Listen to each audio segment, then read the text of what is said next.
একজন আছে তার টাকা নগদ দিতে হবে।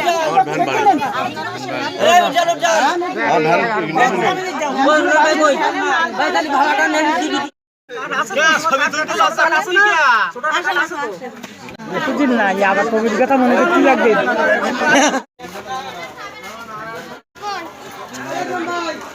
একবারে শোকাদার আর কিছু দিচ্ছি কিনা সাংবাদিক সাক্ষী দেয়।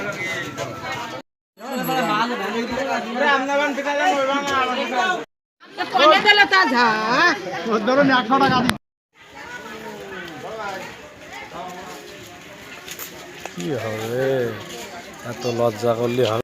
ছবি তুলে ইটালিতে দাও। কথা বল যে এই বউটা যে আজকে চলে যাচ্ছে এখানে না,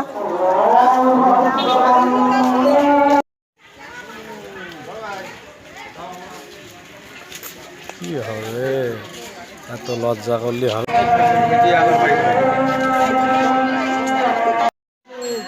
তুমি কি করবো? তুমি কি সংসার করবা?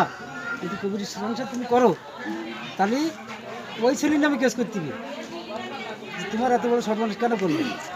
ও এক কথা যে না, ওই ছেলের নামে কেস করা যাবে না, সংসার করবো না। আমি কারোর ডাকে আসিনি। কালকে জেনারেলি আমার কাছে ফোন গেছে, আমি বললাম না আমি যাবো না। তার গার্জেন যদি না থাকতে হবে সে একরকম থাকতো। এখন সেই হিসেবে এখানে এসে তো দেখলাম যে সব ইউনিয়নের ওই মগরব ভাই ইউপি সদস্য উনি ছিল, মালঞ্চ ছিল, আমাদের গ্রাম পুলিশ ভাইটা এবং গণ্যমান্য ব্যক্তিবর্গ সবাই বহুত লোকজন। এখন ডিসিশন ওরাই নেছে, এখন তো আমাদের করার কিছু পাগল সব